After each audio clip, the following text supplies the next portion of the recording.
할렐루야. 우리가 잘 아는 세계적인 작가인 톨스토이라고 하는 사람의 작품 가운데 세계의 의문이라고 하는 작품이 있어요. 그 내용을 요약하면 세 개의 질문을 던지고 세 개의 답변을 주어서 인생에게 교훈을 주는 그런 내용이에요. 그 질문이 뭐냐면 첫 번째 질문이 이 세상에서 가장 귀한 시간이 언제인가? 두 번째 질문은 이 세상에서 가장 귀한 사람은 누구인가? 그리고 세 번째 질문은 이 세상에서 가장 중요한 일은 무엇인가? 그 질문을 던져놓고 거기에 해답을 제공해 주는 내용이에요. 자, 그 질문에 보면 이 톨스토이는 인생을 어떻게 표현하고 있느냐? 이 세상에서 가장 중요한 시간은 언제냐? 바로 지금 이 시간이다. 왜냐하면 과거는 이미 지났고 미래는 오지 않았기 때문에 내가 지배할 수 있는 시간은 바로 지금 이 시간이기 때문이다. 그렇게 대답을 했어요. 그리고 두 번째 질문인 이 세상에서 가장 중요한 사람은 누구인가? 그것은 바로 지금 이 시간에 당신이 만나고 있는 사람이다. 세 번째 질문인 이 세상에서 가장 중요한 일은 무언가? 지금 이 시간에 당신이 만난 사람에게 선을 베푸는 일이다. 이렇게 인생에 대한 교훈을 하셨어요.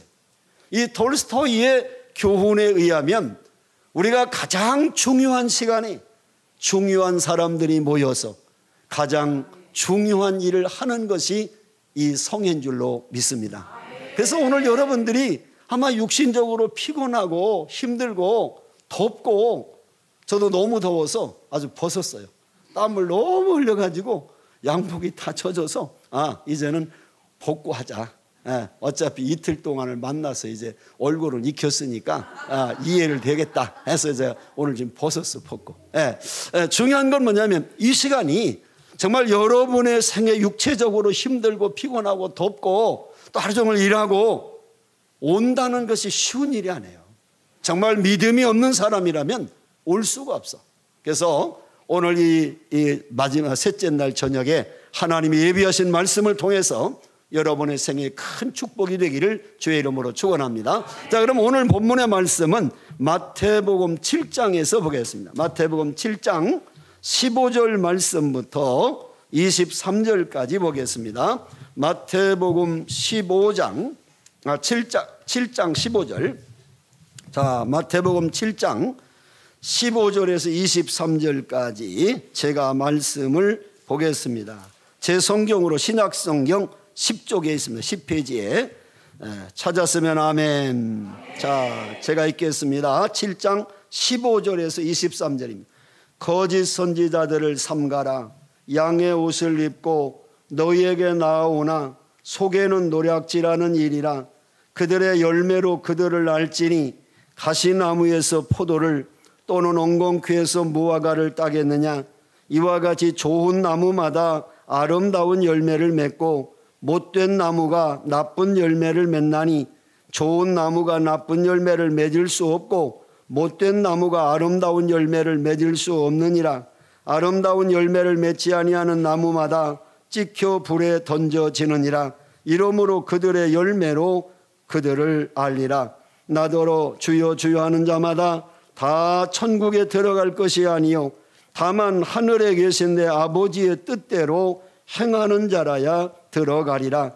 그날에 많은 사람이 나더러 이르되 주여 주여 우리가 주의 이름으로 선지자 노릇하며 주의 이름으로 귀신을 쫓아내며 주의 이름으로 많은 권능을 행하지 아니하였나이까 하리니 그때 내가 그들에게 밝히 말하되 내가 너희를 도무지 알지 못하니 불법을 행하는 자들아 내게서 떠나가라 하리라.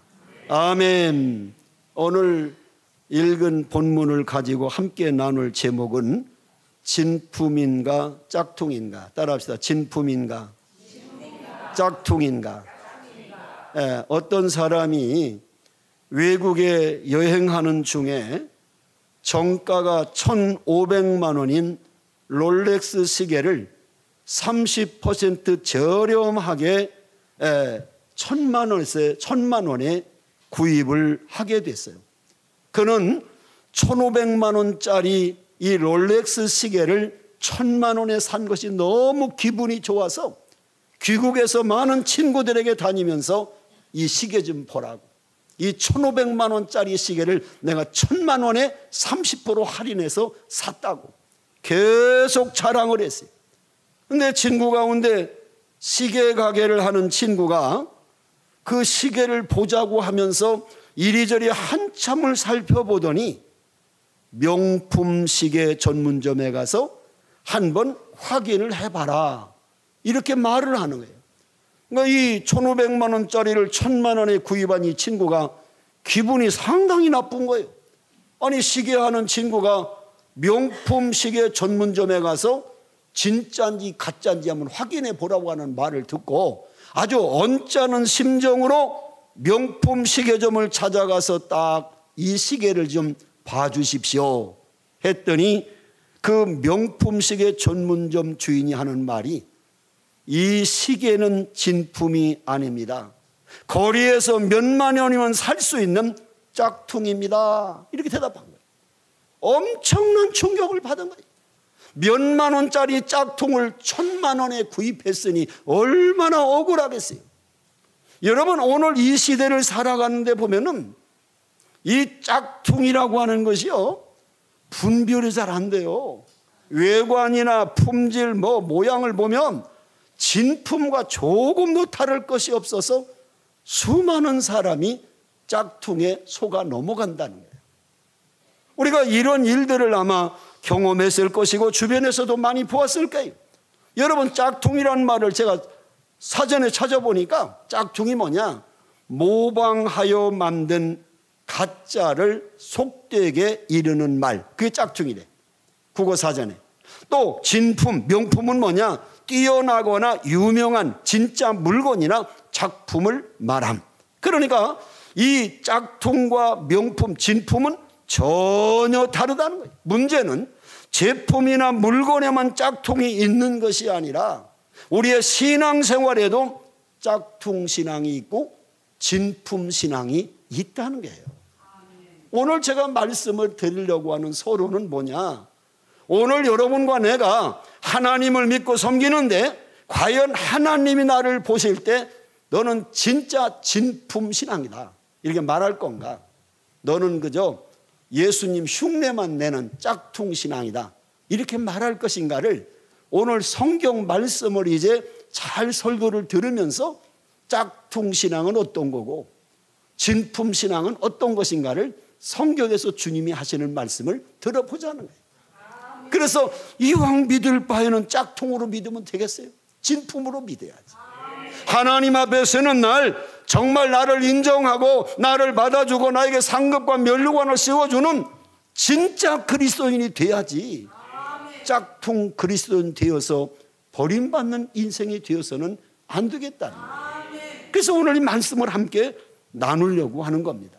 자, 오늘 성경 말씀에 보면은 예수님이 산상수훈, 다시 말하면 예수님의 가르침 가운데도 핵심종 중에 핵심, 그게 산상수훈이에요. 마태복음 5장, 6장, 7장이 이 중요한 예수님의 가르침의 핵심의 내용에서 오늘 우리에게 하나님이 주시는 이 말씀, 다시 말하면 정말 하나님께서 우리에게 꼭 전해야 될 말씀으로 주님께서 핵심적인 메시지를 전해준 것이 뭐냐면 그리스도인은 그리스도인답게 살아야 한다고 하는 교훈을 주시는 거예요. 짝퉁 그리스도인 되지 말고 진품 그리스도인으로 살아라. 여러분, 프랑스의 종교 사상가인 파스킬이라고 하는 사람은 유명한 작품 하나가 뭐냐면 팡세라는 책이에요. 성경 다음으로 엄청나게 익히는 그런 유명한 책인데 그 팡세에 보면 파스칼이 이런 얘기를 해요. 이 세상에 왜 많은 가짜가 있는가? 그것은 진짜가 있기 때문이라는 거예요. 여러분, 진짜가 없는데 가짜가 생기는 법이 없다는 거예요. 이 세상에 수많은 이단들이 있는 것은 바로 역전으로 보면은 진짜 신앙을 바론 진짜 하나님이 계시다는 거예요. 짝퉁들이 이단들이 얼마나 많습니까? 수백 개가 있어서 대한민국에도 예수를 빙자한 하나님을 빙자한 이 가짜 이단들이 얼마나 많다고 하는 얘기는 진짜 하나님이 계시구나, 이게 증거라는 거예요. 진짜가 없는데 짝퉁이 생기는 법은 없다는 거예요. 반드시 가짜가 많다는 것은 진짜가 존재한다는 증명이라는 거예요. 믿습니까? 그러니까 우리가 이 하나님의 말씀을 통해서 자, 어떤 것이 그러면 짝퉁인가? 짝퉁을 딱 성경에서 찾아보면 진품이 나오잖아요. 자, 첫 번째 짝퉁은 뭐냐? 위선의 가면을 쓴다는 거예요. 항상 짝퉁 신앙은 위선의 가면을 쓴다. 자, 오늘 7장 15절 본문 보세요. 마태복음 7장 15절. 거짓 선지자들을 삼가라. 양의 옷을 입고 너에게 나오나 속에는 뭐예요?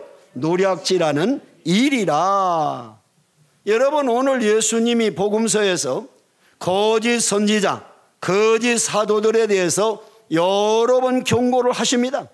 뿐만 아니라 서신서와 계시록에도 예외 없이 거짓 사도, 거짓 선생이라는 표현을 계속 성경에 쓰고 있어요.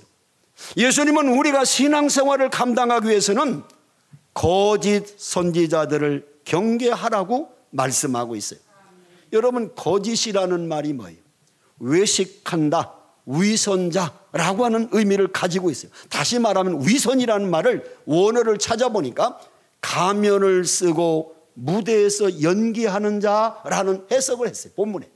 그러니까 가면 쓰고 무대에서 연기하는 배우, 그것이 바로 위선이라는 거예요. 그저 배우는 자기의 삶과 아무 관계없이 그 연극의 스토리에 인물에 맞춰서 자기가 춤도 추고 노래도 하고 연기를 하잖아요. 그러니까 가면 쓰고 자기가 아닌 다른 사람의 삶을처럼 사는 것, 그게 위선이라는 거예요. 그게 성경의 원어의 뜻이. 그러니까 우리가 위선이라고 하는 사람들을 어떻게 분별하느냐? 위선된 사람들은 다 어떤 증상이 나오냐면 세 가지 증상이 나와요. 첫째가 뭐냐면 위선자들은 언제나 이중성을 가지고 있다는 거예요. 겉과 속이 다르다는 거예요. 이중적이요, 항상. 그게 위선자들의 공통점이요. 그래서 예를 들면 오늘 성경에 보면 양의 옷을 입고 있는데 그 양의 옷의 속에는 노략질하는 이리가 들어있는, 마음은 이리와 같은데 겉은 아주 양처럼 참 선하고 아름답게 딱 나타나는, 속과 겉이 다른 이중성을 가지는 것이 위선자들의 특징이라는 거예요. 예수님 시대의 서기관 바리새인들은 영향력이 대단한 사람들이었습니다. 율법으로 흠이 없는 사람이었습니다. 자신들을 아주 의로운 사람이라고 여겼던 사람들. 성경에 보면은 누가복음 18장 11절 12절에 바리새인과 세리가 기도하는 이야기가 나오잖아요. 그때 바리새인이 어떻게 기도합니까?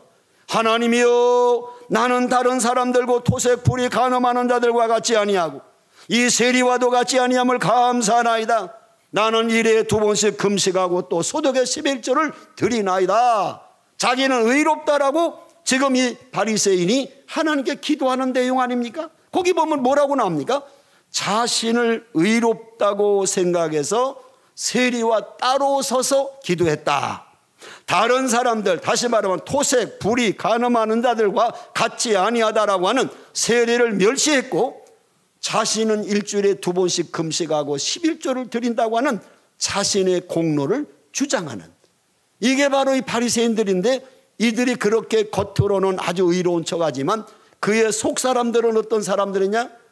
대접의 겉은 깨끗한데 그 안은 더러운 쓰레기가 가득한 것 같은 이중성, 위선자들이라는 거예요. 하나님은 그들이 위선자들이다. 또 성경에 보면 뭐라고 말하냐면 휘칠한 무덤같이 겉은 아름답게 하얗게 해를 칠해놨는데 그 속을 들여다보면 시체가 썩어 냄새나는 송장이 들어있는, 속에는 시체가 있는데 겉만 하얗게 페인트 칠을 해서 아주 깨끗하게 보이는 이중성, 그게 위선이라는 거예요.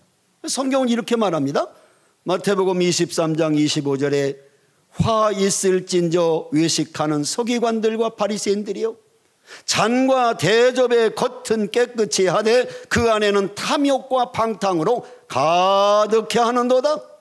계속해서 말씀합니다. 마태복음 23장 27절에 보면 화 있을진저 외식하는 서기관들이여 바리새인들이여 휘칠한 무덤 같으니 겉으로는 아름답게 보이나 그 안에는 죽은 사람의 뼈와 모든 더러운 것이 가득하도다. 그러면서 뭐라고 말씀을 결론을 내립니까? 주님이 마태복음 23장 28절에 보니까 이와 같이 너희도 겉으로는 사람에게 옳게 보이나 안으로는 외식과 불법이 가득한 겉과 속이 다른 이중성을 가진 위선자들이다 라고 지적하잖아요. 또한 이 위선된 사람들은 두 번째 뭐냐면 진짜보다 더 아름답게 보인다는 거예요. 여러분, 가짜는요 진짜 같이 보여요. 그 속는 사람들이 얼마나 위장술이 뛰어난지. 여러분, 이단들을 보시면요, 이 이단들이 그렇게 진짜같이 보여.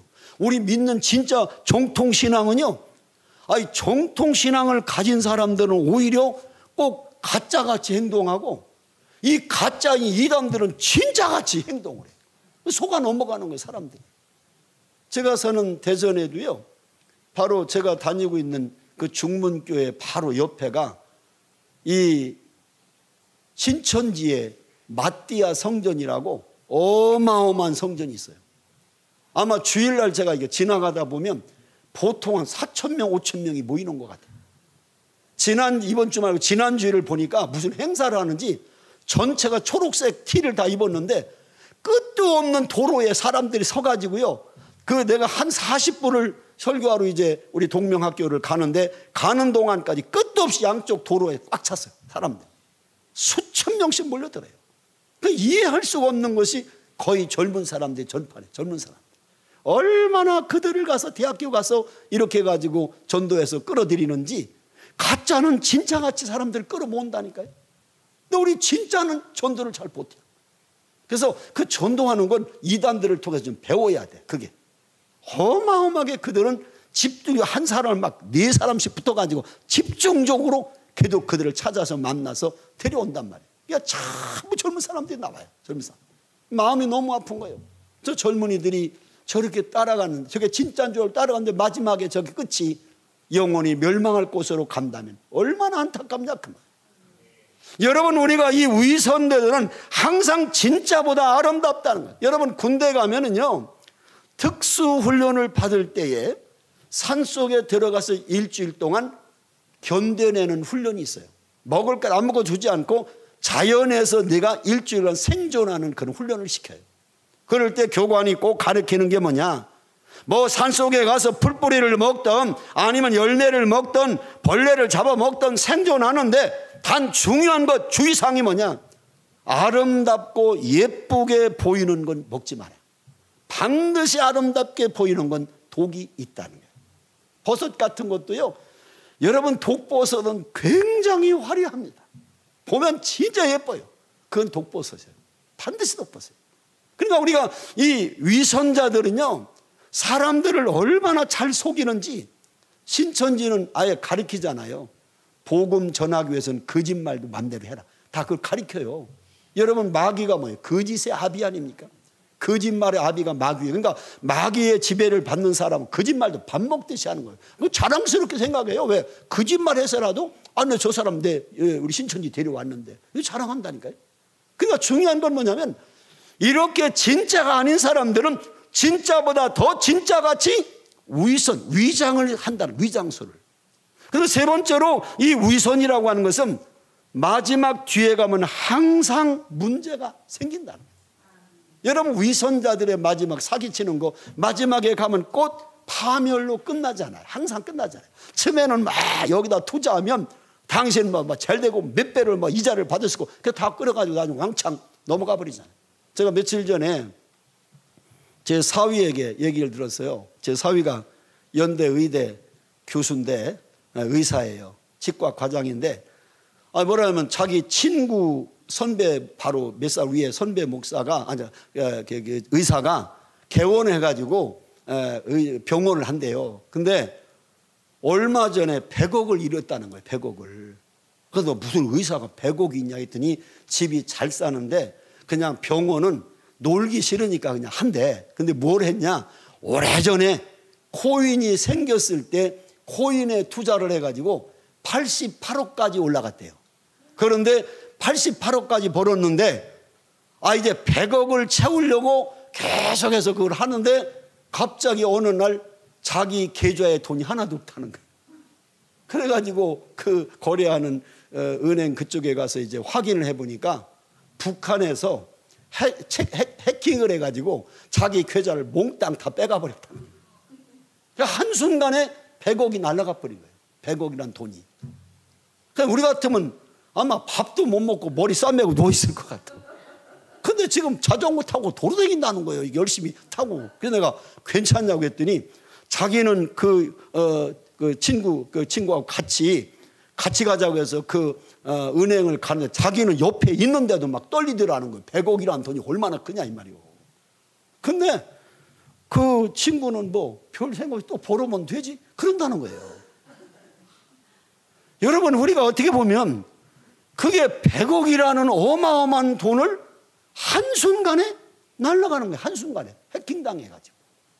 여러분 세상이 사람을 속여가지고요 얼마든지 이렇게 한순간에 그 결과가 비참한 비극으로 끝나는 경우가 수도 없이 일어난다는 거예요. 성경은 뭐라고 말하냐면 하나님의 말씀을 받지 않고 거짓말로 예언하는 선지자들이 있었다는 거예요. 예레미야 23장 16절에 보면 너희에게 예언한 선지자들의 말을 듣지 말라. 그들은 너희에게 헛된 것을 가르치나니 그들이 말한 묵시는 자기 마음으로 말미암은 것이지 여호와의 입으로 나온 것이 아니니라. 거짓 예언자들이 하나님께 말씀을 받아서 전하는 예언자가 돼야 되는데 하나님께 말씀을 받지 않고 지 얘기를 막 하면서 이게 하나님 말씀이다 라고 사람을 속인다는 거예요. 위선자들이. 그러니까 마지막에 가면 그 얘기가 전혀 안 맞는 엉터리가 돼버리는 그런 위선. 또 성경에 보면은 거짓 평화와 거짓 평강을 자꾸 말한다는 거예요. 예언자들이. 성경에 말씀하니까 에스겔서 13장 10절에 보면 이렇게 질 것은 그들이 내 백성을 유혹하여 평강이 없으나 평강이 있다 함이라. 어떤 사람이 담을 쌓을 때 그들이 회치를 하는도다. 무슨 얘기예요? 하나님은 이스라엘 민족을 이제 심판한다, 저주한다, 회개하라 이렇게 말하는데 선지자들이 그런다는 거예요. 하나님은 사랑의 하나님 아니냐? 사랑의 하나님이 우리를 심판할 일이 없다. 하나님의 택한 백성을 심판할 일이 있냐? 평안이 올 것이다. 평안이다. 평안이다. 계속 그렇게 거짓말로 선지를 전한다는 거예요. 예언자들이. 그게 바로 뭐냐? 항상 이렇게 위선자들은 그렇게 거짓말로 전해서 마지막에 파멸로 끝나게 만드는 결과를 가져온다. 그게 바로 짝퉁 선지자, 짝퉁 그리스도인들이 모습이라는 거예요. 위선된 모습. 자, 그 다음에 우리가 두 번째 생각할 것은 뭐냐?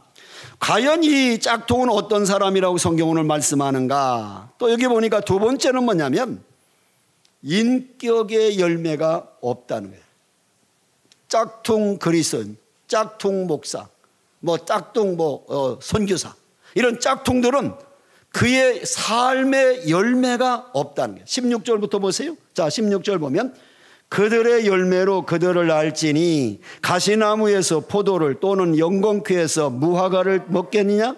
이와 같이 좋은 나무마다 아름다운 열매를 맺고 못된 나무가 나쁜 열매를 맺나니 좋은 나무가 나쁜 열매를 맺을 수 없고 못된 나무가 아름다운 열매를 맺을 수 없느니라. 아름다운 열매를 맺지 아니하는 나무마다 지켜 불에 던져지느니라. 20절 이러므로 그들의 열매로 그들을 알리라. 그 사람의 신앙생활의 삶의 열매를 통해서 이게 짝퉁이냐 진품이냐를 결과를 알 수 있다는 거예요. 그러니까 짝퉁 그리스도인들은 신앙생활에 그의 삶의 인격의 열매가 전혀 없다고 하는 것을 오늘 여기서 가르치고 있어요. 여러분 마태복음 7장 16절 17절에 보면 예수님께서 말씀하지요. 그들의 열매로 그들을 알지니 가시나무에서 포도를 또는 엉겅퀴에서 무화과를 따겠느냐? 이와 같이 좋은 나무마다 아름다운 열매를 맺고 못된 나무가 나쁜 열매를 맺나니. 이 말을 다시 한번 생각해 보세요. 진품 그리스도인인지 아니면 짝퉁 그리스도인지는 그들의 열매로 그 사람을 판단할 수 있다. 문제는 열매인데 20절에 이러므로 그들의 열매로 그들이 짝퉁인지 진품인지를 알 수 있다. 이렇게 오늘 성경이 말하고 있다는 거예요. 자, 그렇다고 하면 그 열매로 그 사람이 진짜인지 가짜인지를 안다면 그 열매를 통해서 안다는 뜻이 뭐냐? 이것도 첫 번째는 뭐냐면 나무와 열매는 일치한다 그런 뜻이에요. 그 나무가 포도나무면 포도나무 열매를 맺지 포도나무가 무슨 옹공퀴 무화과 나무가 무슨 가시 열매를 맺겠습니까? 그 나무는 그 열매를 맺지. 그 얘기를 하는 거예요. 그러니까 이 말씀을 잘못 해석하면 내용보다 형식만 좋으면 되는 것 아닌가? 과정보다는 결과만 좋으면 되는 것 아닌가? 이렇게 해석할 수 있지만 그런 의미가 아니에요. 여러분, 하나님은요 결과도 중요하지만 그 결과를 이루기까지의 과정도 굉장히 중요시 여기는 거예요. 만약에 예를 들어서 교회가 성전을 건축하는데 내가 가서 뭐 사기쳐서 한 100억 사기쳐가지고 100억 갖고 교회 지면 하나님이 교회를 졌은 결과가 좋으니까 좋다 잘했다 그러겠어요? 그 결과를 가져오기까지의 과정이 굉장히 중요하다는 거예요. 과정. 어떤 돈을 가지고 그걸 졌냐? 거짓말하고 사기치고 남의 거 빼앗아서 그래서 하나님께 헌금하면 하나님 기뻐하시겠어요? 아니라는 거예요. 하나님은 결과도 중요하지만 그것을 이루기까지의 과정, 내용도 중요하지만 그 내용을 만드는 형식이 어떻게 왔는가도 중요하다는 거예요. 그래서 오늘 16절이 그 말씀하는 거예요. 그들의 열매로 그들을 알지니 가시나무에서 포도를 또는 옹공캐서 무화과를 따겠느냐? 포도나무에서는 포도만 열리고 무화과 나무는 무화과 나무 열매만 맺는 거라는 거예요. 17절에도 똑같이 이와 같이 좋은 나무마다 아름다운 열매를 맺고 못된 나무가 나쁜 열매를 맺나니, 이 말은 뭐예요? 나쁜 나무는 본질적으로 나쁜 나무고 사탄에 속한 자를 의미하는 것이고, 좋은 나무라고 하는 것은 본질적으로 하나님께 속한 사람을 의미한다 그 말이에요. 그렇기 때문에 나무와 열매는 일치하는 거지 나무 따로 열매 따로가 있을 수 없다는, 이중이 될 수 없다는, 말과 행동이 일치할 수밖에 없다는 거예요. 그걸 가리키는 거예요. 두 번째는 뭘 가리키냐면 신앙과 생활은 분리할 수 없다는 거예요. 어떤 사람은 그래요. 신앙 따로 생활 따로, 신앙생활을 분리해. 교회에 오면 아주 거룩하고 믿음 좋고 할렐루야 하고 아주 참 선하고 아름답고 거룩해. 근데 교회 문만 나가면 세상 사람과 똑같이 살아. 그게 바로 신앙과 생활이 분리된 사람. 신앙과 생활은 일치해요. 예를 들어서 여기 시계가 있어요. 이 시계가 있는데 이 시계가 교회에 오면 째깍째깍 잘 가고 교회 문만 나가면 딱 멈추고 교회 들어오면 또 잘 가고 또 아니면 밤 나가면 또 멈추고 밤에 내가 자면 멈추고 아침에 일어나면 돌아가고, 이런 시계가 좋은 시계입니까? 내가 자든지 아닌지 서랍에 넣든 선반에 넣든 차고 다니든 똑같이 돌아가는 시계가 좋은 시계지. 여러분, 신앙생활이라고 하는 것이 이중적이 되면 안 돼요. 내가 교회 안에서 삶의 모습이 직장에 가서도 가정에 가서도 사회에 가서도 똑같아야지. 교회 오면 거룩하고 교회 문만 나가면 세상 사람과 구별이 안 될 만큼 똑같이 산다면 그게 바로 짝퉁 그리스도인의 삶의 모습이라. 이중적인 삶. 신앙과 생활은 분리될 수 없다는 거예요. 하나 될, 열매와 나무가 어떻게 분리되는 거예요? 포도나무와 포도 열매가 어떻게 갈라질 수 있어요? 같이 하나가 돼야지. 그걸 가리키고 있어요. 그래서 마태복음 7장 18절 이어서 계속 나오죠. 좋은 나무가 나쁜 열매를 맺을 수 없고 못된 나무가 아름다운 열매를 맺을 수 없느니라. 그게 바로 어디에 있든지 변함없는 동일한 삶을 사는 사람, 그게 진품 그리스도인이고, 상황에 따라서 사는 모습이 다른 사람은 이중적인 짝퉁 그리스도인의 모습이다. 이걸 지적해 주는 거예요. 마가복음 7장 21절 23절에 보면 속에서고 사람의 마음에서 나오는 것은 악한 생각, 음란과 도덕질과 살인과 간음과 탐욕과 악독과 속임과 음탕과 질투와 비방과 교만과 우매함이니 이 모든 악한 것이 다 속에서 나와서 사람을 더럽게 하느니라 그랬어요. 겉에서 외적인 것으로 더러운 게 아니라 내 마음 속에서부터 더러운 게 나온다는 거예요. 속에 있는 게 나오는 거예요. 있는 게. 그렇기 때문에 속과 겉, 마음과 내 삶이 일치하는 것, 그게 진짜 그리스도인이고, 그렇지 못하고 이중적인 사람들, 바로 이런 사람이 짝퉁 그리스도인이다라고 말씀을 주시는 거예요. 자, 그 다음에 보면은 우리가 이중적인 삶을 사는 사람, 어떤 사람 이렇게 아주 재밌게 묘사를 해놨어요. 제가 한번 적어 갖고 와봤어요. 뭐 어떤 이중적인 사람, 어떤 사람, 이런 사람이 월요일에는 아담과 하와처럼 선악과를 따먹어 하나님께 불순종하고, 화요일에는 동생 아벨을 죽인 가인처럼 사람을 미워하고, 수요일에는 소돔 고모라 성의 사람처럼 술 먹고 방탕하고 음란하고, 목요일에는 다윗처럼 부하인 우리아 장군의 아내와 간통하고, 금요일에는 가론 유다처럼 예수를 팔아 돈을 벌고, 토요일에는 아나니아와 삽비라 부부처럼 거짓말로 성령을 속이다가 주일이 되면 교회 가서 오 하나님하고 눈물을 흘리며 통회하고 다시 월요일에는 똑같은 일을 반복하고 살아가고 있다. 이렇게 지적하는 묘사의 글이 있더라. 우리가 이렇게 세상에서 일주일 동안은 세상 사람처럼 살고 안 믿는 사람처럼 살고 주일 하루만 교회 와서 아주 믿음 좋은 사람처럼 사는 것, 이게 짝퉁 그리스도인의 모습이라 성경이 가리키는 말씀이에요. 우리가 그래서 우리 자신을 도와보는 거예요. 또 세 번째는 좋은 열매라고 하는 것은 성령의 열매를 의미한다는 겁니다. 좋은 열매가 뭐냐?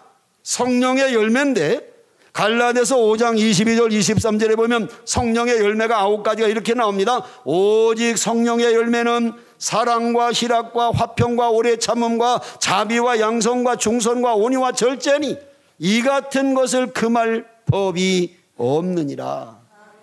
그러니까 진짜 그리스도인들은 이런 성령의 9가지 열매가 내 인격과 삶 속에 나타난다는 거예요. 근데 짝퉁 그리스도인들은 그게 안 나오죠. 어떤 게 나옵니까? 그 짝퉁 그리스도인들이 나오는 것도 성경에 나와. 육체 열매를 맺는데 갈라디아서 5장 19절부터 21절에 나오죠. 꼭 육체의 일은 분명하니 음행과 더러움과 호색과 우상숭배와 주술과 원수 맺는 것과 분쟁, 시기, 분냄, 당짓는 것, 분열함, 이단, 투기, 술취함, 방탕함, 이와 같은 것들이라. 이런 일을 하는 자들은 다 하나님의 나라를 유업으로 받지 못할 것이요 라고 되어 있어요. 그러니까 성령의 열매를 맺지 않는 사람은 세상적인 마귀의 자식들처럼 그런 일들을 다 한다는 거예요.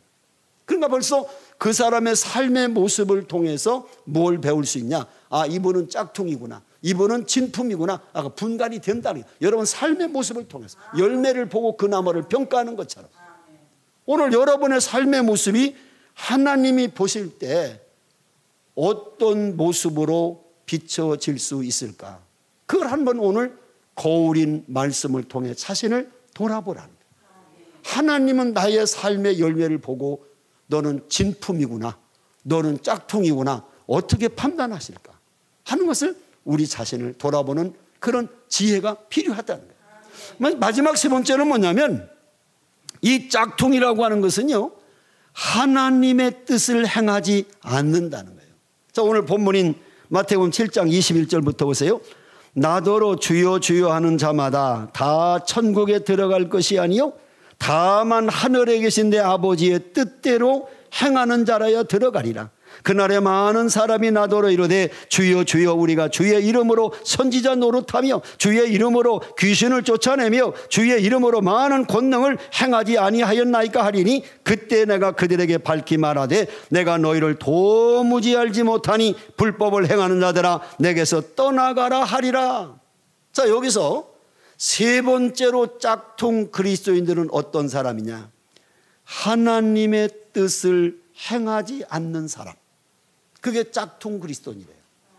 여러분, 유명한 미국의 침례교 목사인 조지 트루엣이라고 하는 목사님은 그의 책에서 이렇게 유명한 글을 남겼어요. 제가 읽어볼게요. 인간이 가질 수 있는 가장 위대한 지식은 하나님의 뜻을 아는 것이며 인간이 행할 수 있는 가장 위대한 업적은 하나님의 뜻을 행하는 것이다. 이 세상의 가장 위대한 지식은 내가 하나님의 뜻을 아는 것이고 이 세상의 사람 중에 가장 위대한 업적은 내가 하나님의 뜻대로 행하는 것이라고 그는 주장하고 있어요. 여러분, 우리가 바울 사도의 말씀을 보세요. 에베소 5장 17절에 뭐라고 말합니까? 그러므로 어리석은 자가 되지 말고 오직 주의 뜻이 무엇인지 이해하라고. 하나님의 뜻이 무엇인가를 이해하라고. 로마서 12장 2절에 보면은 너희가 이 세대를 본받지 말고 오직 마음을 새롭게 함으로 변화를 받아 하나님의 선하시고 기뻐하시고 온전하신 뜻이 무엇인가를 분별하도록 하라고. 하나님의 뜻이 뭔가를 분별하라고. 여러분은 하나님 뜻대로 사십니까? 여기서 중요한 말씀이 나와요. 오늘 21절에 보면 나더러 주여 주여 하는 자마다 다 천국에 들어갈 것이 아니요 다만 하늘에 계신 내 아버지의 뜻대로 행하는 자라야 들어가리라. 이 말을 요즘 잘못 해석하면 큰 이단이 또 생길 수가 있는데요. 요즘에 많은 신학자들이 우리가 이 칭의론이거든요. 예수를 믿음으로 구원받는다라고 하는 전통적 이 칭의론 해석하는 방법이 있어요. 그러니까 예수 그리스도를 나의 죄를 대해 십자가에 죽으시고 3일 만에 부활하심을 입으로 신하고 마음에 믿으면 구원을 주시는데 그 구원은 영원하다. 그게 이제 우리 전통적 교회에서의 가르치는 칭의예요. 칭의론. 내가 예수를 믿음으로 구원받았다. 행함으로 받는 게 아니다. 이게 가르치죠. 맞습니다. 그게 성경 말씀이. 근데 문제는 성경은 어느 한쪽 편만 말씀하고 있지 않다는 거예요. 전체를 통째로 보기. 항상 성경의 해석은 성경 66권 전체에서 부분을 해석해야지 부분 하나 가지고 성경 이런 말씀 있잖아? 그럼 이단이 나오는 거예요. 성경 전체가 어떻게 말씀하고 있는가를 그것을 축소해서 내가 보는 본문의 말씀을 해석해야지 그걸 그 한 절 말씀만 딱 가지고 얘기하면 전혀 말씀의 의도와 다른 해석을 하게 된다는 거예요. 그러니까 우리 전통적 그 칭의론이라고 하는 예수를 믿음으로 구원받는다. 맞는 말입니다. 그거 확실히 성경이 가르치고 있어요. 그래서 성경 많은데 보면은 그런 말씀이 얼마나 많이 나옵니까? 갈라디아서 2장 16절에 보면 사람이 의롭게 되는 것은 율법의 행위로 말미암음이 아니요 오직 예수 그리스도를 믿음으로 말미암는 줄 알므로 우리도 그리스도 예수를 믿나니 이는 우리가 율법의 행위로서가 아니고 그리스도를 믿음으로써 의롭다 함을 얻으려 함이라. 율법의 행위로서는 의롭다함을 얻을 육체가 없느니라. 확실히 이 말씀 맞잖아요. 또 로마서 3장 23절 4절에 보면 모든 사람이 죄를 범하였음에 하나님의 영광에 이르지 못하더니 그리스도 예수 안에는 속량으로 말미암아 하나님의 은혜로 값없이 의롭다 하심을 얻었느니라고 되어 있어요. 믿음으로 구원받는다. 행함이 아니다. 근데 요즘에 나오는 책을 보면요 다른 주장이 또 나와요. 그게 뭐냐면 유보적 칭의론이라는 거예요. 유보적 칭의론이라는 건 뭐냐면 내가 예수를 믿음으로 구원받는다. 맞다. 그런데 그렇게 한번 믿으면 영원히 천국 간다라고 하는 지금까지의 전통적 해석인데 그러면 내가 예수만 믿고 그 다음에 구원받았으니까 나 천국 갈 수 있으니까 막 세상 나가서 막 죄짓고 음란하고 타락하고 막 범죄하고 그럼 살아도 되네? 왜? 이미 구원받았는데 뭐. 이렇게 생각해서는 안 된다는 거예요. 왜? 하나님은 믿음으로 구원받지만 그 다음에 내가 하나님 앞에 서는 날까지 구원받고 이 땅에 사는 동안에 정말 의롭고 거룩하고 구별된 삶을 살지 않으면 그 사람이 마지막에 심판에 임하게 된다라고 하는 행위의 이야기를 성경이 또 가르치고 있어요. 그게 오늘 여기 나오는 말씀 아닙니까? 오늘 7장 21절에 보면 뭐라고 나옵니까? 나더러 주여 주여 하는 자마다 다 천국에 들어갈 것이 아니요. 이 말은 뭐예요? 주님 부르는 거 아니에요. 내가 주님 믿는다는 거 아니에요. 주여 주여 내가 믿는다는 거예요. 그 믿는다고 하는 자마다 천국에 들어갈 것이 아니요 하늘에 계신 내 아버지의 뜻대로 행하는 자라야 들어가리라. 이 말을 쉽게 이해하면 이렇게 이해하면 돼요. 이스라엘 민족이 애굽에 팔려가서 애굽에서 430년 종살이 하다가 모세를 통해서 출애굽 시켜주 하나님 구원해 주잖아요. 홍해바다를 건너서 광야 40년을 지나서 요단강을 건너서 가나안 땅, 약속의 가나안 땅에 들어가잖아요. 그러면 애굽 생활은 예수 믿기 전의 생활, 홍해바다를 건너는 것은 내가 침례를 받고 예수를 믿음으로 구원, 칭의, 의롭다라함을 받는 칭의, 구원. 그 다음에 광야 40년은 뭐냐? 이 세상에 살면서 살아가면서 하나님의 말씀대로 살아가도록 훈련받는 성화의 과정, 거룩하게 되는 과정, 그리고 요단강, 죽음을 건너는 상징하는 요단강을 건너서 가나안 땅에 들어간 천국, 영원한 영화. 그래서 칭의, 성화, 영화 이 세 가지를 통틀어서 구원이라고 말하는 거예요. 신학적으로. 그렇기 때문에 내가 예수 믿고 믿음으로 해서 구원받았다고 해서 그냥 완벽하게 그냥 천국 가는 직통이 아니라는 거예요. 그 성화의 과정, 주님을 닮아가는 광야 40년의 훈련의 과정을 성하지 않으면, 타락하면 하나님 마지막에 심판하신다는 거예요.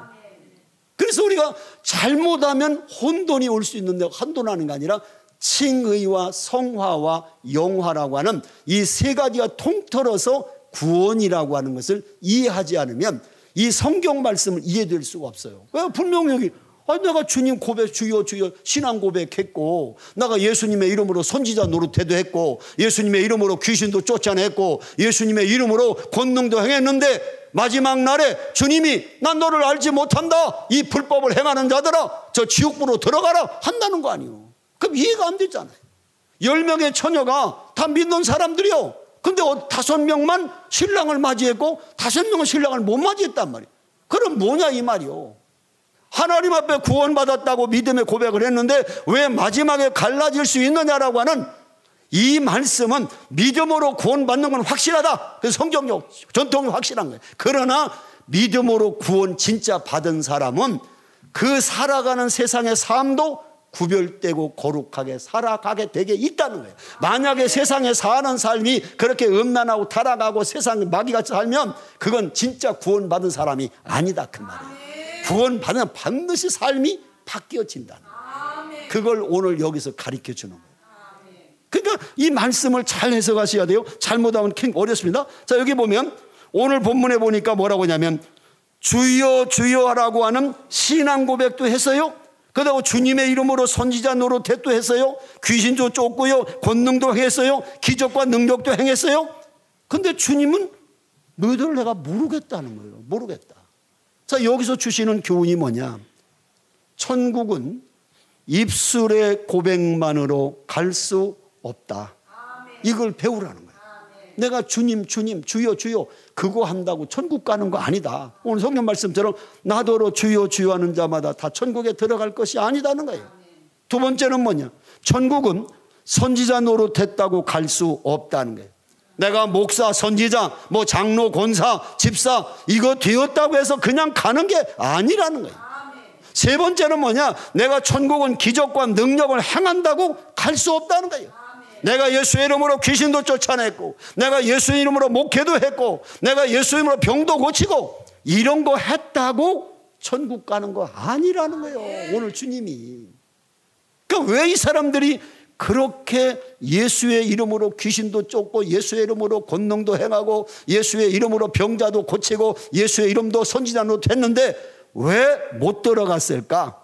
간다는 거예요. 하나님 뜻대로 안 했다. 하나님 뜻대로. 네가 선지자 노릇했고 예수의 이름 이용해서 병자도 고치고 예수의 이름 이용해서 귀신도 쫓아내고 예수의 이름으로 권능도 행했는데 너희들이 그 내 이름 이용해서 행한 것이 내 뜻대로 했느냐? 네 뜻대로 했지. 중요한 것은 내가 주님 앞에서 어떻게 하느냐라고 하는 게 중요한 게 아니라 하나님 뜻대로 내가 그 일을 하느냐가 중요하다. 굉장히 중요한 얘기예요 이게. 이해가 안 되면 집에 가 생각해 보세요. 뭔 얘기인가. 굉장히 중요한 얘기예요. 예수님이 십자가를 져야 될 그 문제 앞에서 밤을 새워가며 처리하면서 주님이 기도한 게 뭐예요? 하나님, 이 십자가라고 하는 쓴 잔을 내게 지나가게 하실 만하거든 지나가게 하십시오. 그러나 내 뜻대로 하지 마시고 아버지 뜻대로 되기를 원합니다. 내가 모든 인간의 죄를 대신해서 십자가에 죽는 것이 하나님의 뜻이라면 내가 순종하겠습니다. 그게 바로 예수님이 밤을 새워 기도한 것이 하나님 뜻대로 되기를 원합니다라고 기도하죠. 여러분, 하나님의 뜻을 거역하고 내가 아무리 능력 행하고 아무리 부흥을 시키고 아무리 역사를 일으켜도 그건 하나님이 인정할 수 없다는 거예요. 어떻게 결론을 말합니까? 성경에 보면요, 이렇게 하나님 뜻대로 행하지 않는 짝퉁 그리스도인들을 향해서 뭐라고 주님 말씀하냐? 주님과는 전혀 관계가 없는 사람들이라는 거예요. 자, 마지막 23절 보세요. 자, 성경 본문. 그때에 내가 예수님이 그들에게 짝퉁 그리스도 위선자들에게 밝히 말하되 내가 너희를 도무지 뭐예요? 알지 못하니. 너희와 나와 아무 관계가 없다는 거예요. 알지 못하면 네가 누구냐? 알지 못한다. 내가 주님 이름으로요 목회도 했고요, 주님 이름으로요 귀신도 쫓아냈고요, 주님 이름으로요 병자도 고치고요, 내가 능력도 기적도 행했는데요, 나는 너를 도무지 알지 못한다. 네가 언제 내 뜻대로 했냐? 네 뜻대로 했지. 내 이름만 이용해 먹었지. 모른다는 거예요. 여러분, 하나님 앞에 설 때 하나님이 나를 알지 못한다고 하면 끝나는 거예요. 여러분, 미국에 제가 25년 동안 붕회를 다녔거든요. 매년 한 달 내지 두 달씩. 미국에 저녁에 거의 안 가본 데가 없어요. 제가 25년 동안을 붕회를 다녔어요. 근데 내가 미국의 대통령 바이든이라고 하는 분을 내가 잘 알아요. 얼굴도 잘 알고 그가 어떻게 살아왔는가도 알고 다 알아서 미국에 가서 백악관에 가가지고 내가 바이든 대통령을 잘 아니까 만나주세요. 만나줍니까? 안 만나줘요. 왜? 누가 누구를 모르니까. 바이든이 나를 모르니까. 중요한 거예요. 예수님, 나 주님이요 2000년 전에요 마국간에서 태어나셨고요, 그가 어떻게 자랐고 얼마나 핍박을 받고 어떻게 십자가에 죽으셨고요, 부활하시고요, 승천하시고요 쫙 안다고 해도 주님이 나는 너를 모르겠는데, 그럼 끝나는 거예요. 나만 주님 아는 자가 아니라 주님이 나를 알아봐 주는, 그건 뭐냐? 하나님의 뜻대로 살아야 된다는 거예요. 하나님 뜻대로. 여러분이 봉사하고 전도하고 여러분이 하나님 뜻을 행해서 하나님 말씀 따라서 산다고 하지만은 마지막에 하나님께서 네가 언제 내 뜻대로 살았냐? 네 뜻대로 살았지. 네가 내 이름 빌려서 귀신도 쫓아내고 능력도 행했지만 그럼 네 뜻대로 했지 내 뜻대로 했냐는 거예요. 중요한 것은 무엇을 하든지 하나님의 뜻을 따라서 해야 돼요. 제가 대전에서 목회할 때에 교회가 아주 어려웠던 교회를 갔어요. 교목을 하는데 갑자기 초청이 왔어요, 교회에서. 그래서 제가 오신 안수 집사님들이 저를 자기 교회로 모신다고 그래서 내가 정식 학교의 선생님 교사 자격증을 갖고 들어갔고 학교 목사님인데, 학교 그 재단이 6개가 있었어요. 학교가 지금은 대학까지 7개 있는 대전 대성학원이라고 하는 7개 중고등학교 대학을 갖고 있는 큰 학원이에요. 그 안창호 선생님 조카가 이북에서 내려와서 세운 학원이에요. 근데 거기에서 제가 교목으로서, 교목은 교감 대우를 했었어요. 이사장님이 목사님이셨고 하니까. 근데 거기에서 있는데 갑자기 교회에서 청빙이 와서 나는 내 뜻대로 결정할 수가 없고 내가 하나님 앞에 15일간 금식 기도해보고 하나님께서 가라고 하는 응답이 오면 내가 갈 것이고 그렇지 않으면 가지 않는다. 그 15일간 금식 기도에 들어갔어요. 학교에 가르치면서 금식 기도하면서 하나님, 지금 나를 청빙하는 교회가 지금 굉장히 어려운 교회, 사람이 학생까지 합해서 20명도 안 모인다는데 이 교회에서 청빙이 오는데 이 학교 교목 들으려면 미독식도 내고도 서로 들으려고 하는데 이런 데 하나님이 학원 사역을 위해서 저를 그냥 이렇게 탁 들어오게 했는데 여기를 놓고 내가 가는 것이 하나님 뜻입니까? 아닙니까? 15일간 금식 기도하고 하나님께서 사인이 와서 제가 사표를 써냈어요. 이사장님이 왜 학원 선교도 이게 중요한 목회인데 고등학교가 600명씩 3학년이 1800명, 중학교 1200명에서 3000명 학생들을 전도사님 2분하고 담임 목사하고 셋이서 그 애들을 영적 지도를 하거든요. 그런데 기독교 학교니까. 그런데 이 학교를 놓고 가는 게 솔직하게 참 어려웠어요. 왜냐하면 그 당시에 저는 교감 대우를 만큼 모든 학원에서 이 월급도 많이 받고 또 수당도 많이 받고. 근데 여기는 뭐냐면 돈도 줄 수가 얼마 없대. 재정도 하나도 없어서 제가 물어봤어요. 나 총비어가는 안수사인데 나를 부르면 얼마를 주냐. 내가 그 당시에 80만 원씩을 받았거든요. 봉급을. 그러니까 굉장히 많이 받은 거예요. 그 당시에 80년대니까. 그런데 교회에서는 40만 원을 사례비를 준대요. 그러면 지금 교회 재정이 얼마니까 하나도 없대. 그래서 그럼 어떻게 40만도 주냐니까 신용금고 대출해서 준다는 거예요. 그렇게 어려운 교회였어요.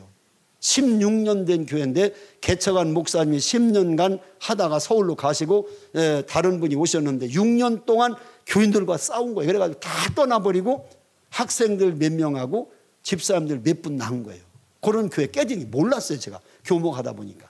그래가지고 하여튼 하나님이 그런 가라고 하는 사인을 받고 사표를 냈던 이사장님이 전 그러면 가서 6개월만 한번 해보고 다시 돌아와라. 청소년 이 구원도 얼마나 중요하냐.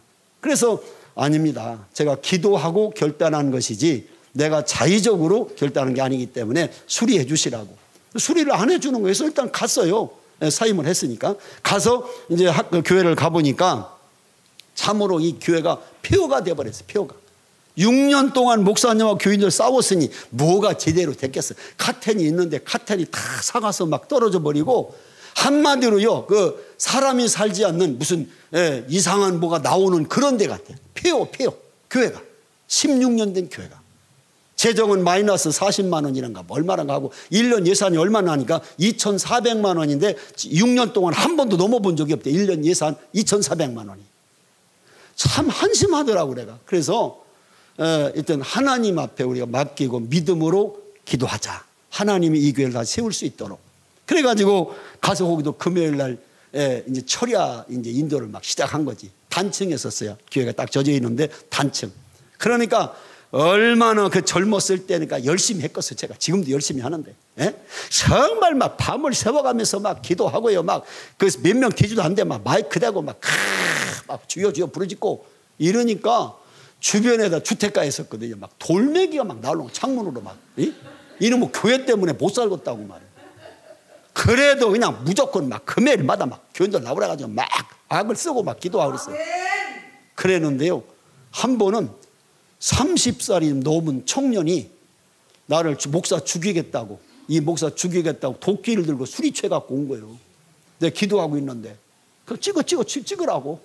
그러고 난 뭐 기도하고 있었어. 찍으라고. 뭐 순교하는 거지 뭐 주에 목회하다가. 그러니까 강단 옆에서 이제 기도하고 있는데 나를 찍는다고 내려친 것이 강단을 쳐가지고 쫙 갈라져 버린 거예요, 이게. 그리고 나서 일주일 만에 그 사람 즉사해버렸어요. 그 바로 젊은 사람. 그러니까 동네에서 뭔 소문이 났냐? 저 영락교회 목사 건들면 즉사한다. 소문이 쫙 났어요, 이렇게. 이게 중요한 건 뭐냐면 목숨을 걸고 하면요. 하나님이 절대 목숨 잃지 않도록 딱 막아주셔. 왜 그 사람이 도끼 가지고 나를 찍는다고 찍은 게 왜 강단을 찍게 만들었고 하나님이 막으신 거지 못 치게. 믿습니까? 그만한 담대한 믿음이 없이는요 목회 못해요. 목숨 걸어야 돼요. 목회는 목숨 걸고. 경주 가서 똑같이 했어요. 목숨 걸고 했어요. 나 여기서 죽으면 죽으리라고. 그리고 해나가면. 그러니까 하나님이 불쌍히 보셔가지고 1년에 막 200명씩 몰아다 준 거예요. 막 갔다가. 경주는 1년에 1명 전도하기도 어려운데요. 그래가지고 그 사건이 있고 나서부터 교회 사람들이 몰려들기 시작하는데 하나님이 위기가 지나면 반드시 기회가 와요.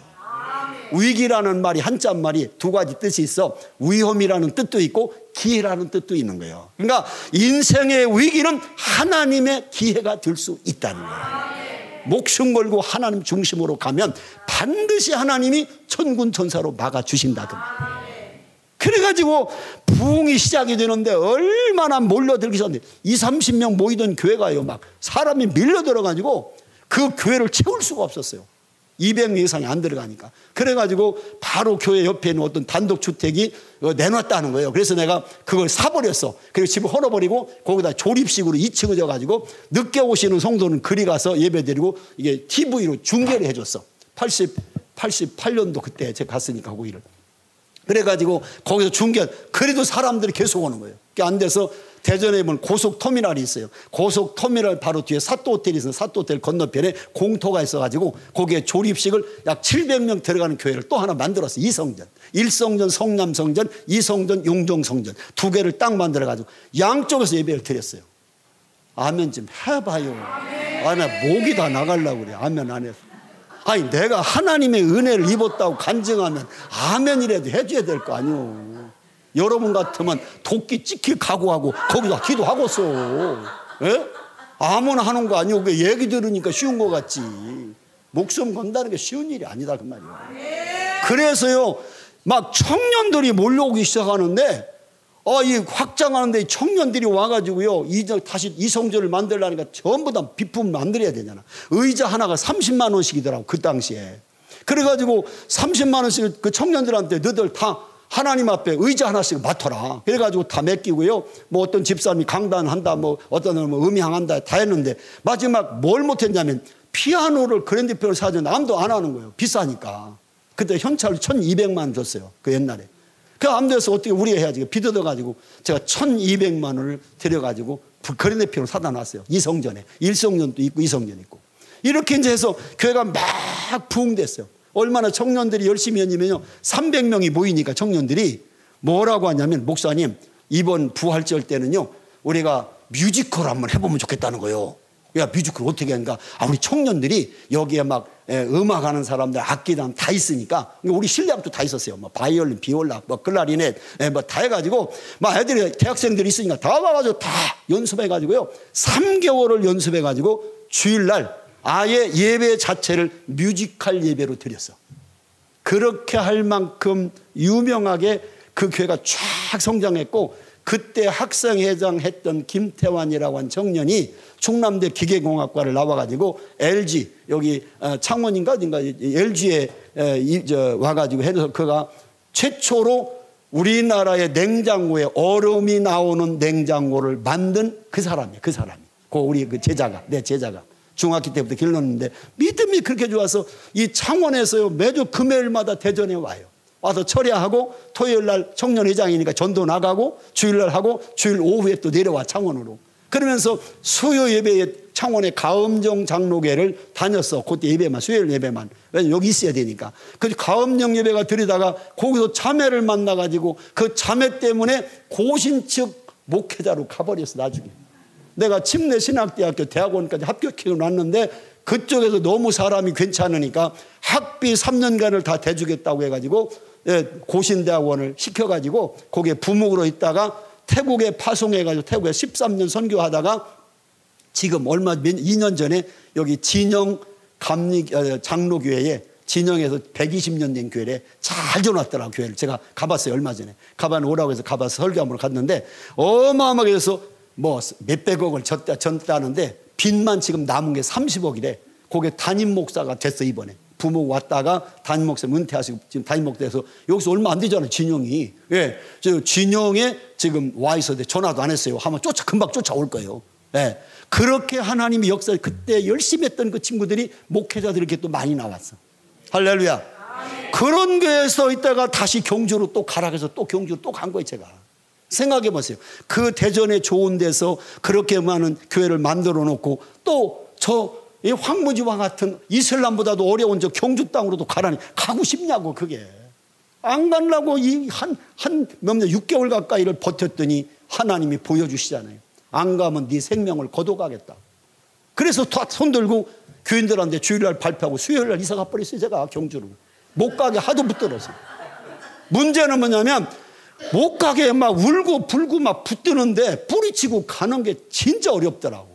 가라고 해서 가는 건 괜찮은데 이게 말이요 꼭 젖대 놓고 자식들 놓고 가는 것 같은 느낌이더라고.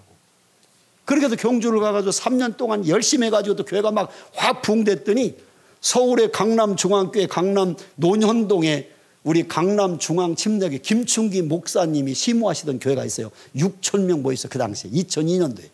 거기에서 담임 목사로 총บิ๊이 온 거예요. 경주에서 그리 오라고. 그냥 우리 집사람이 가자는 거예요. 당신 생애에 서울 한복판에 6,000명 교회를 언제 담임해보겠냐는 거예요. 근데 하나님이 기도하면 사인이 안 와, 저한테. 가라는 사인. 지금까지 다 하나님께서 명령하는 대로 내가 갔는데 사인이 안 와. 그래서 여보, 우리 뜻대로 가면 어렵다. 반드시 하나님이 가라고 하면 여기 오는 데까지도 우리 뜻대로 왔나? 하나님 뜻대로 왔지 않나? 가면 안 된다. 그 막 내가 못 가고 또 우리 그 장로님들이 알고서는 막 얼마나 반대하는지 막 그 교회에다 전해가지고 우리 목사님 데려가면 안 된다고 막 해가지고 이게 양쪽이 막 문제가 됐어요. 그래서 이건 하나님 뜻이 아니다.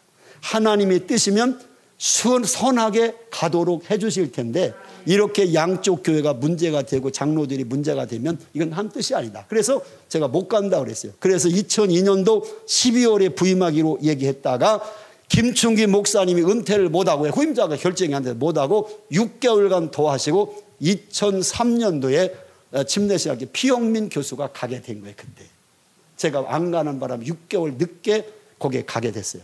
예. 그러니까 이런 게 보면은 너가 하나님의 뜻을 따라서 가야지 내 뜻대로 여기 보니까 너무 좋네, 저기 나를 초청하네, 내 뜻대로 가면 반드시 하나님이 역사하지 않습니다.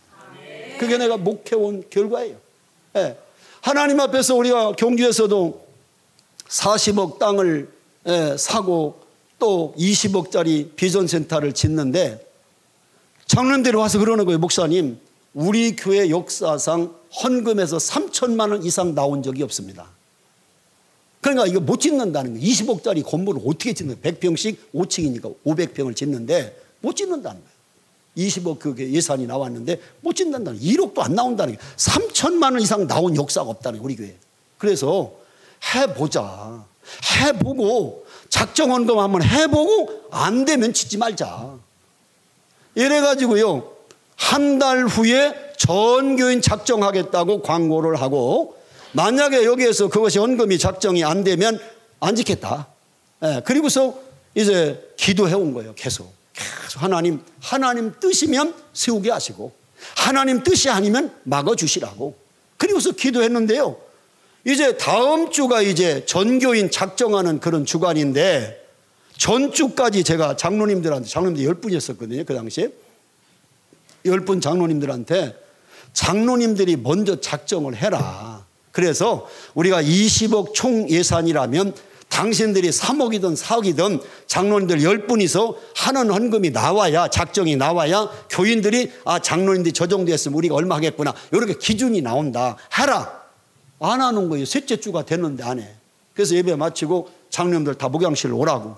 오라고 그래서 다 오라고 해가지고 다 제가 16 A4 용지 한 장씩을 다 나눠주고 볼펜 주고 작정하라고 쓰라고 했어요. 내가 앉아서 내 앞에 쓰라고. 안 쓰고 다 나 쳐다보는 거 이러고. 다 나보다 잘 살잖아요.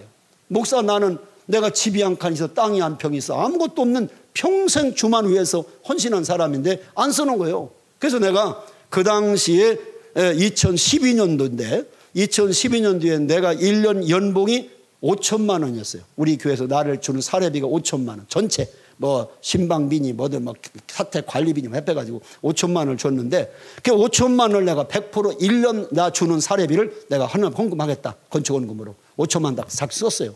도장 딱 찍고. 써라. 안 써요. 써라고. 내가 아무것도, 당신은 나보다 다 잘 살고 좋은 집도 있고 사업도 하지 않나. 써라. 그러니까 나중에 어쩔 수 없이 쓰는 게 그냥 몇 천만 원씩 쓰는 거, 몇 천만 원씩. 그리고 나서 이제 월요일 날 딱 지나니까 소문이 뭐가 들리냐. 담임 목사님이 장로님들 헌금하게 하려고 안 낼 거면서 5천만 원을 썼다는 거예요. 이 말이 들리는 거예요, 내게. 그래서 대전에 와서 아는 분들한테 해가지고 돈 5천만 원을 빌려다가 수요일 날 예배 때 다 내버려, 전차를 내버렸어요. 그러니까 그 3일, 목금토 3일 동안에 이 말이 또 쫙 퍼져버린 거예요. 우리 목사님이 현찰 5천만 원을 빌려다가 냈다, 수요일 날. 거짓말이 아니다는 걸 딱 나니까 성도들이 다 막 감동을 받은 거예요. 목사님 뻔히 아는 거 사는 거 다 하는데, 아무것도 없는 거 다 하는데 그 1년 사례비를 다 드리고 1년 동안 갚아 나가려고 내가 이렇게 받아서. 그러니까 성도들이요, 주일날 그 다음 주 마지막 주에 작정을 하는데 전부 다 막 적금 깨고, 심지어 주일학교 저금통에다 깨고 해가지고 다 감동해요. 목사님이 저렇게 1년 생활비를 하나님께 드린다면 우리도 뭔가 최선을 내서 하지 않나? 그래가지고 작정원금이 그 마지막 주에 얼마 나오냐? 11억이 나왔어요. 3천만 원도 안 나온다는 장로들 얘기가 11억이 나왔다니까. 좀 아멘 좀 해봐요. 나 참 힘드네 설교하기. 내가 거짓말하고서 바로 여기 뭐 금방 경주 바로 가면 하는데 역사니까. 그래서 11억이 돼서 일단 은행에서 대출을 10억 받자 그러면 빨리. 왜냐하면 매월 이렇게 나오는 거 3년 동안 나와야 되니까 미리 대출 받아서 우리가 그 건물은 짓고 그다음에 갚고 그 나오는 대로 갚자 이랬는데요. 한 달쯤 지났는데 신정심 집사라고 지금 권사가 됐어요. 신정심 집사가 저를 찾아왔어요. 목양실로. 목사님 상담이 있습니다. 뭐냐 얘기하라 했더니 자기가 큰 사업을 해요. 남편이 사업이고, 이제 그때 집사했었어. 지금 장로로 됐는데 집사했는데 남편 신앙보다 아내 신앙이 훨씬 좋아. 정말 남편을 위해서 기도 많이 해서 결국 남편이 예수 믿게 된 그런 케이스인데 남편이 큰 사업을 해요. 직원도 엄청나게 많고. 근데 이분이 얼마나 그 믿음이 그 아내 집사가 좋은지 뭐 하여튼 사업 같은 거 한번 큰 거 따면 1년에 막 1억 2천을 한 번에 11조 해버려. 1억 2천씩 막 6천만 원도 11조를 해 막 한 번에. 그러니까 아주 큰 사업을 하시는 사람이에요. 근데 찾아와가지고 자기가 남편 한 거 조금 한 거밖에 안 했는데 하나님한테 엄청나게 혼났다는 거예요. 기도하는데 막 성령께서 너는 그렇게 큰 사업하면서 네 남편 그거 한 거 조그만 거 그거 가지고 너 그냥 넘어가려고 했냐. 에? 막 얼마나 성령께서 기도한 데서 책망하는지 나에게 수표 한 장을 내놓고 기도해달라는 거예요. 보니까 3억 현찰 수표를 끊어갖고 왔어요. 이건 남편 외에 자기가 별도로 드리는 건축원금이래. 3억. 놀래지도 않네. 여기는 하도 뭐 돈이 많으니까 놀래지도 않네.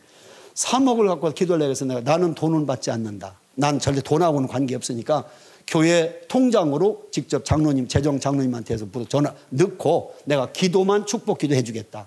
그래서 축복 기도해줘서 11억 플러스 3억 해서 14억이 된 거예요. 그래서 한 11개월 만에 5층, 100평씩 5층을 다 져버렸어요.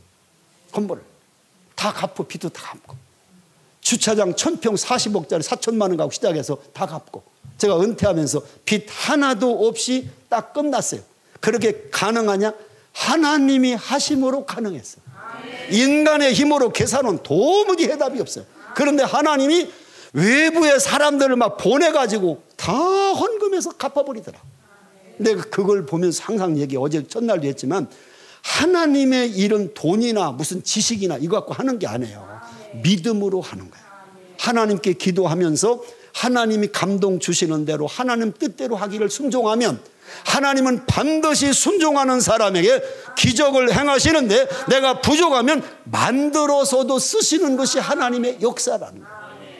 저는 근데 지금까지요 가진 게 없어요. 내 이름으로. 아무것도 내 이름으로 뭔가 가져본 재물이나 물질이나 땅이나 집이 없어요. 그럼에도 불구하고 한 번도 굶어본 적도 없어.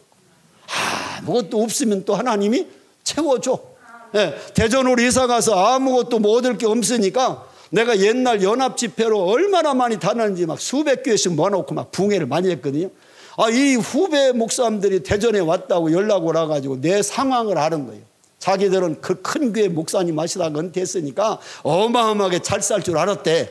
근데 아무것도 없이 교회에서 주는 사택까지 다 주고 그냥 내가 왔잖아요. 대전으로 전세가 돼갖고 왔으니까 자기들이 보니까 이런 목사님이 어딨냐는 거예요. 그래가지고요 추수감사가 되든 가을이든 봄 되면요 막 추수감사 지면 시골에 이 쌀 같은 게 헌금이 추수감사 헌금이 무지하게 나온다. 막 쌀도 나오고 배추도 나오고 막 굉장히 나온다. 그거 다 보내줘요 저한테. 왜? 자기들이 누가 쌀 다 먹냐는 거예요. 그래가지고 내가 쌀 한 번도 안 사 먹고 대전 와서 3년 동안 다 얻어먹고 살아. 이렇게 다 보내줘. 무도 보내주고 뭣도 보내주고 막 버섯도 보내주고 다 보내줘요. 그러니까 하나님이 까마귀를 물어서 먹이는 것처럼 뭔만 먹고 싶다고 하면 다 보내와서 다 기가 막히게. 그래서 지금 제가 항상 집사람이 처음에 걱정을 많이 하는 거예요. 여보 우리가 이제 애들은 다 장소에 다 잘 살고 있지만 우리가 앞으로 어떻게 둘이 사냐는 거예요. 그래서 하나님이 지금까지도 안 굶겼는데 내가 주를 위해서 모든 걸 쏟아붓고 주님 앞에 드렸으면 하나님이 분명히 주시지 않겠냐. 근데 믿음대로 코로나 3년 동안도요, 아무것도 수입이 없었어요. 제가 저는 국민연금도 못 들었어. 왜냐하면 교회가 갔을 때 130만 원을 받았어요. 6년 동안 제가 사례비를 130 받으면 13만 11조에 선교원금 구제하는 거 감사원금 내면 애들 학비 내기도 힘들었어요. 내 처음에 가서 6년 동안을. 그러니까 사례비를 못 올리게 했으면 교회가 빚이 막 많으니까 감나라고 3만 5천 감나라고 사택 구입하고 하느라고. 그러다 보니까 국민연금 3만 원짜리라도 들으라고 옆에 바로 교회 옆에 동사무소 있었는데 와서 해도 내가 들을 돈이 없다서 못 들었어요. 그래서 국민연금도 없고 아무것도 내가 오는 게 없어. 연금 드는 것도 교단연금도 내가 은퇴하고 시작돼 가지고 그것도 못 들고 아무것도 대책이 없어요. 또 어떻게 사나? 코로나 3년 동안 그동안 이제 처음에는 은퇴하고 막 부흥회가 한 달에 2번씩 여기서 오니까 막 전국을 다니고 해외를 다니고 막 날렸는데 딱 2020년 2월부터 모든 예약된 부흥회 다 캔슬돼 버린 거예요. 끝나버린 거예요. 왜? 코로나 때문에 못 모이니까. 그러니까 3년 동안은 하나님만 쳐다봐. 하나님 쌀도 없고 뭣도 없고 뭣도 없고 그럼 다 와 몰려와. 3년 동안 살았어요. 심지어 어떤 장로님이 갑자기 내가 생각난다고 목사님 지금 어떻게 사시냐고 해서 은혜로 삽니다 했더니 50만 원씩을 2년 동안을 계속 넣어주시더라. 어떤 장로님. 그래서 또 살고 또 우리 장경동 목사님 교회 한 달에 한 번씩 몇 번 설교를 시켜. 다른 사람들 부목사들 안 시켜요. 부목사가 한 10명 되는데 안 시키고 꼭 협동 목사님만 시켜. 거기에 이형원 총장하고 나만 주로 또 시켜 또. 그래가지고 시키면 그것도 한 50만씩을 주어 설교하면. 그래가지고서 그렇게 살았어요. 이 어려운 3년 기간을. 그리고 나니까 이제 또 여기저기서 또 주일날 뭐 장로교 감독에 세미나 해주세요. 뭐 저 춘천지방에서 뭐 연합 재직 세미나 해주세요. 해가지고 또 이제 가게 되고. 그래서 그렇게 탁탁탁탁 연결해서 여기까지 안 굶고 잘 살았어요. 제가 왜 이런 얘기를 하냐면 하나님의 뜻대로 살려고 하면 저 사람이 어떻게 살 것인가 앞이 깜깜한데 하나님은 반드시 누구를 통해서든지 채우신다는 거예요. 그게 내 지금 오늘 여러분에게 간증을 드리는 거예요. 그러니까 인생을 살 때 자꾸 자기 생각을 하나님 생각을 앞서지 마라. 주님은 과연 이 상황에서 어떻게 하시기를 원하실까부터 질문하세요. 주님이라면 내가 처한 이 상황을 내 생각이 아니라 주님이라면 뭐라고 하셨을까? 어떻게 결단하실까를 먼저 생각하고 기도해보고 성령이 감동하시는 대로. 왜? 성령이 하시는 일에는 근심하지 않아요. 그 일이 안 될 것 같은데도 평안함이 와. 근데 내 뜻대로 하려고 하면 성령께서 내게 근심을 자꾸 해. 너 그거 하면 안 된다. 근심을 줘. 그럼 빨리 스톱해야 돼. 하면 반드시 그 어려움이 오게 돼 있어요. 여러분 결론을 맺습니다. 우리가 이왕 믿는 그리스도인이라면 그리스도인다운 진짜 그리스도인이 돼야지. 짝퉁같이 겉에 보기에는 그리스도인 같은데 아닌 이런 신앙은 안 되겠다는 거예요. 그래서 제가 막 두서없이 막 섞어서 말씀했지만 핵심은 뭐냐? 주님이 인정하시는 진짜 그리스도인. 하나님께서 분명히 나에게 불법을 행하는 자가 아니라 영원히 멸망할 자가 아니라 내가 너를 안다라고 나를 맞이해 줄 수 있는 그런 삶으로 신앙생활을 마무리하자는 거예요. 믿습니까?